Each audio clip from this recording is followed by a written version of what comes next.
In this video, we are going to focus on the next step in the fundamentals of character design and shape languages, silhouettes.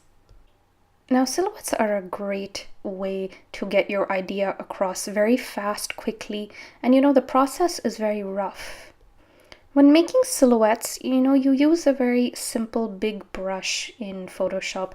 Don't overthink it. Of course, if you're doing this on your sketchbook, then make sure that you have a nice big black marker. Don't overthink it. Don't worry about whether it's going to look pretty. That isn't the point of this. The point of this is to understand whether our shapes are working and whether they're evoking the emotions that we want them to evoke. And now, kind of taking off of the example that I explained in the previous video about whether I want to make a happy cat or a sad cat, I'm going to start by just doing a round shape.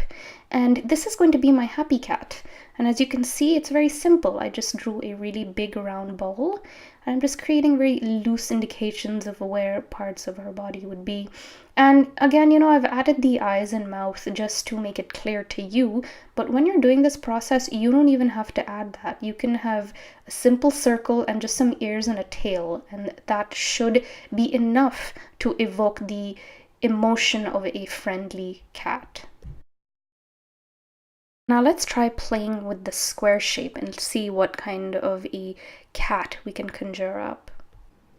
And of course, as I had mentioned in the previous video, when it comes to form, squares are supposed to evoke and communicate the feel of something that is strong, that is reliable, confident, like, a superhero. So, if we were doing our cat, our big square cat, and we had this whole universe of cats, our big square guy would probably be the silent, strong type in the group. I'm going to give him some very sullen, cool looking eyes. He's a chill kitty, and he is dependable. That is what I wanted to evoke. And just by using this very simple shape, I was able to get that. And we're just gonna kind of give him these very long lines throughout his body to emphasize that, and maybe even make his tail very angular as well. It doesn't have to be a rounded tail. Let's just go all the way with our strong, sturdy cat. And now, using the pen tool, let's draw out some triangles and let's create our evil cat with his very angular diagonal lines and shapes.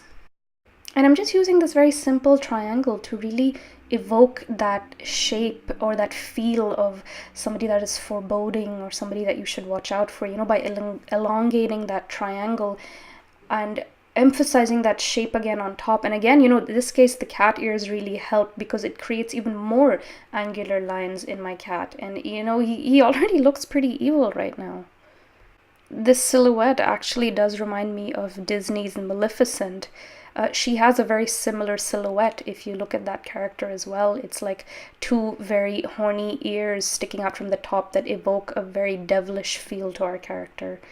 So, just simple shapes like this, not overdoing it too much, can really bring our character to life. And I'm going to give you more examples of this. I'm going to actually start fleshing out some characters, and you don't have to keep it this simple, of course. With silhouettes, you're going to play even more, as much as you can, to push that shape without losing too much information.